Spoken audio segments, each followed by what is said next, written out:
বরকে জিজ্ঞেস করলাম হাঁসের গোশের সাথে কি খাবে। সে বলল আমার যেটা খুশি সেটাই করতে। আমিও আমার মন খুশি মতো চালের আটার রুটি করে ফেললাম।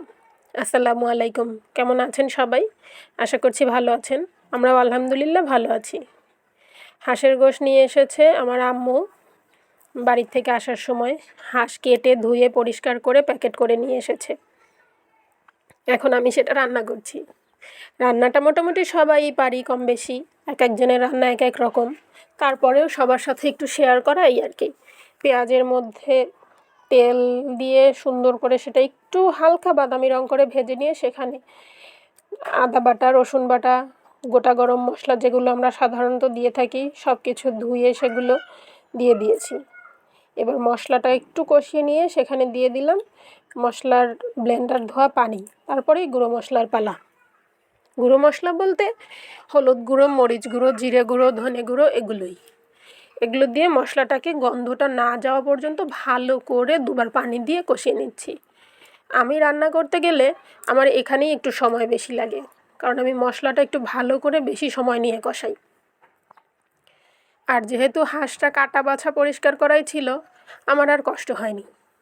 শুধু বের করে ডিফ্রস্ট করে নিয়েই এবার রান্না করার পালা। মশলার মধ্যে দিয়ে অনেক সময় নিয়ে এটাকে কষিয়ে নিয়েছি।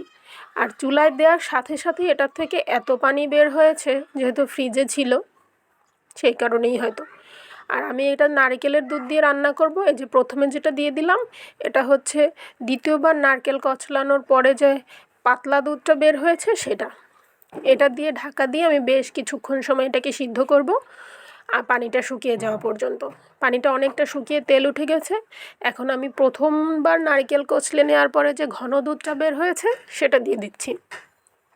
হাঁসের মাংস রান্না করলে আমি বেশিরভাগ সময় একটু নারকেলের দুধ দিয়ে রান্না করার চেষ্টা করি।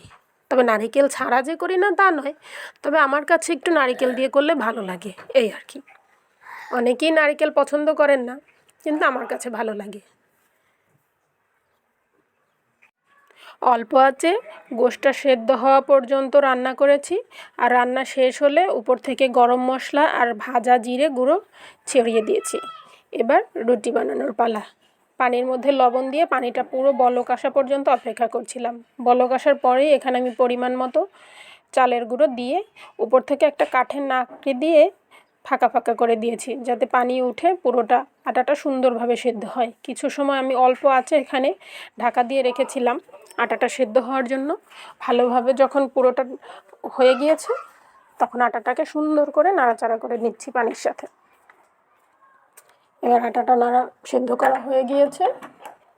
এবার যে আমি একটা বড় পাত্রে ঢেলে নিচ্ছি আটাটাকে ঠান্ডা করার জন্য, কারণ গরম অবস্থায় তো এটা হাত দিয়ে চটকানো যাবে না। সেই জন্য চালের রুটিটা এই জন্যই বেশি খাওয়া হয় না, কারণ এটা বানাতে অনেক কষ্ট। এই যে আটা মাখানোটা, আটা মথে নিতে অনেক কষ্ট হয়, অনেক শক্তির প্রয়োজন হয় এবং সময়েরও দরকার। যাই হোক, মাঝে মাঝে তো একটু খেতেই হয়, তাই না? আপনাদের কাছে চালের রুটি খেতে কেমন লাগে সবাই জানাবেন। এখনকার মতো এই পর্যন্তই। সবাই ভালো থাকবেন, সুস্থ থাকবেন, আর আমাদের জন্য দোয়া করবেন। আল্লাহ হাফেজ।